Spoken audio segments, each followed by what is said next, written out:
Hello, good morning. So today pupunta tayo sa Lassen Volcanic National Park. So ito yung first stop natin, which is the Vista Point along the way papunta doon. So nag-stop lang kami saglit. So ito yung ating view. There you go. Just a quick stop and then continue yung ating road trip. So let's go and see kung anong meron doon kasi first time din namin pumunta doon. So yeah. Since super aga namin umalis from hotel, grabe, sobrang foggy talaga yung daan papunta dito, but gladly, nung mahigit kalahating oras, ayan, medyo may araw na konti at hindi kasing foggy nung una kanina.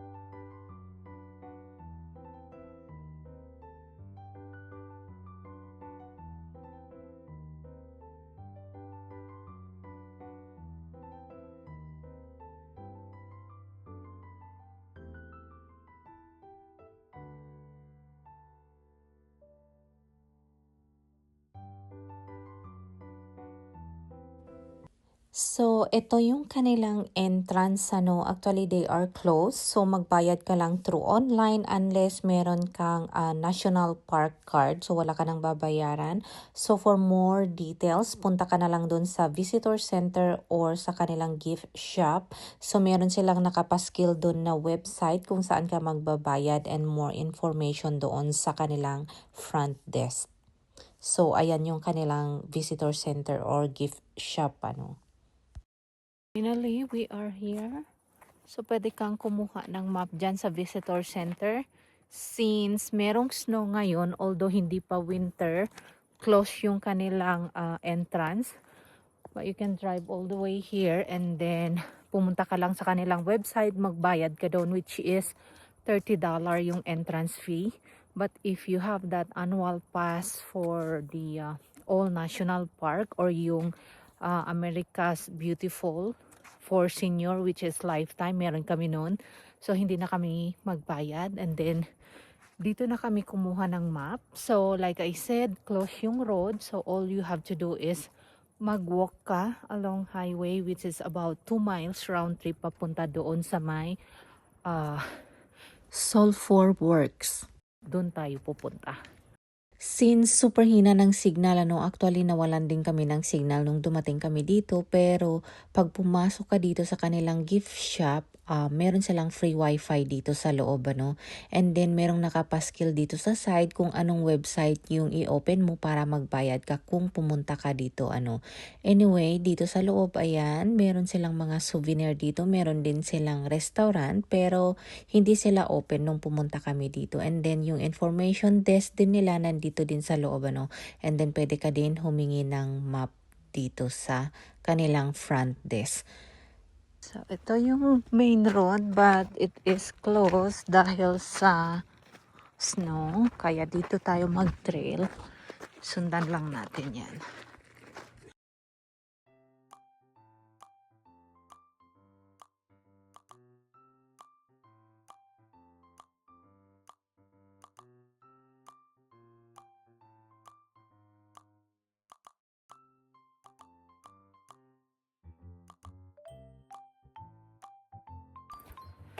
So ayan. So about 1 mile trail, 2 miles back and forth. Tapos paakyat. Doon pa tayo pupunta. Si Happy bumalik dahil nga napagod na siya. So hindi na namin siya pinilit. Kaya kami na lang ni Kulit ang tumuloy. Ayun yung iba, oh. Andun. Doon na sila. Malapit sa taas. So, si Happy hindi na tumuloy, hanggang dyan na lang siya, which is almost halfway actually. Kaso, syempre kasi may sakit siya, so hindi na namin pinilit. Baka mapano-pano. So, ayun. Bumalik na siya sa parking area. Kasi nga naman, sayang naman kung hindi natin makikita or itutuloy, 'di ba? Kasi ang ganda nga. So ayan. Usually ito open pag hindi snowy ano. So yung parkingan doon sana yung sasakyan makakalusot, kaso this time hindi nila inalaw yung sasakyan. Kaya maglalakad ka talaga. So yeah, that's it. You still bring the soda? Yes, girl. Can I have it? Yeah.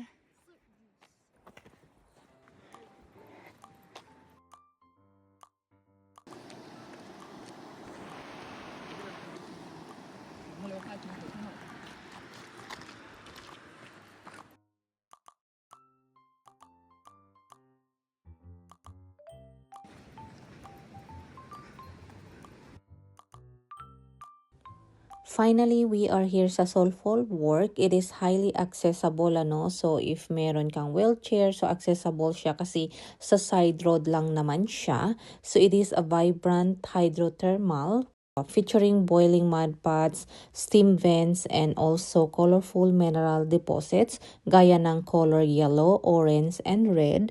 So, makikita mo lang siya agad kasi sa side lang talaga siya. But keep in mind, it has a strong smell, parang yung bulok nga na itlog. Kaya if ever meron kang medical condition, just make sure na meron kang mask or just cover your nose, ano. So it's like Yellowstone of California. There you go. Actually, super baho niya. Yan. Just be careful dito na part, ano, lalo na pag meron kayong mga bata na wag lumapit closer kasi nga baka matalsikan ka, and then may chance din na yung boiled ng tubig niya tataas siya, ano, or biglang lumakas, just to avoid any accident. Kaya be careful pag may mga bata at wag din masyadong lumapit, ano.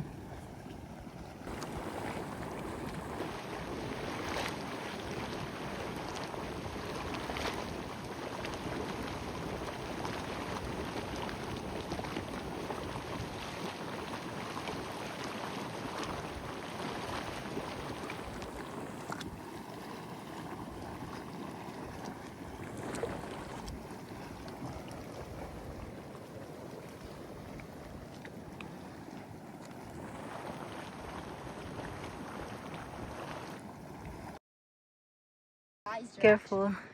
There you go. There's one.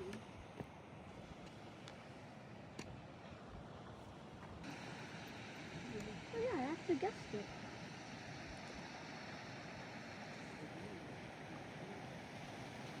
Do you think Dad's already at the car? Yeah.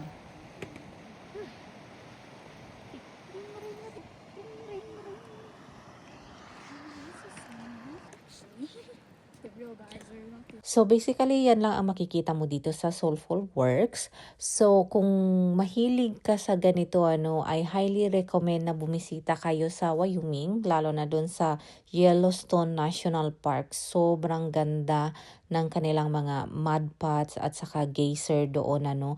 Super colorful, ang ganda talaga. Kaya hindi mo minsan maiwasan mai-compare, ano, pag nakita mo yun.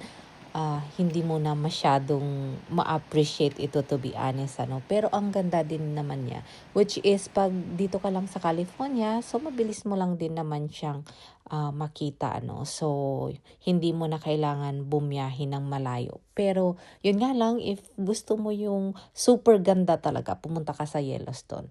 So anyway, dapat hanggang dun lang tayo, ano, sa may Soulful Work. So nag-decide kami na maglakad pa kami further since maaga pa naman, kasi nga early morning tayo pumunta dito sa park, ano. Dahil after nito, diretso na kami uwi sa bahay, ano, which is another 5 hours drive.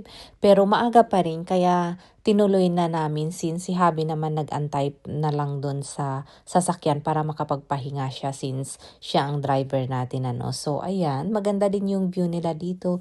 Gustong-gusto ko talaga yung snow, ano, lalo na pag dito ka sa highest point. Ang ganda tingnan sa taas, lalo na pag na-cover yung bundok. Ang ganda talaga tingnan. So dyan siya nag-stop kanina at bumalik si Habi. Kami nag-walk kami all the way. Yan.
So yeah, there you go. We just stopped here. About 2.08 miles hike or walk going here. So, hindi na namin kaya pumunta doon. I mean, ako kaya kung pumunta all the way. Kaso yung anak ko bumibigay na. Ayun siya. Nakaupo na siya doon. Pagod na siya. Kaya, wag na natin ipilit dahil mamaya magkasakit. So, yan. So, 2 miles going up here and another 2 miles going down. Kaya, ayan. After nito ay uuwi na tayo.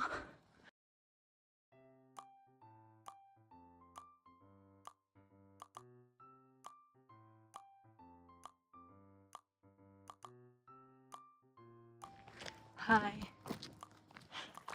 So, ayan. Oh wait, I forgot the APT dance. Don't you?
There you go.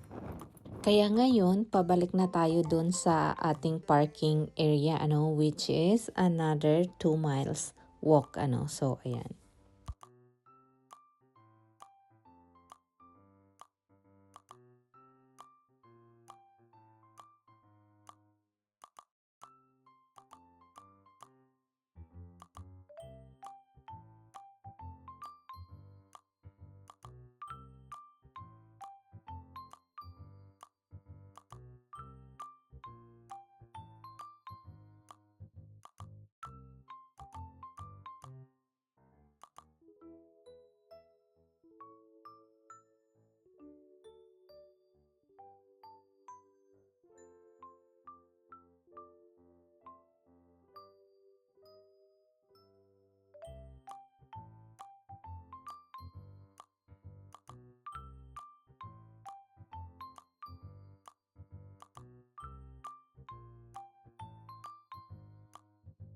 Almost made it. We already made it. We're just going back. Diba?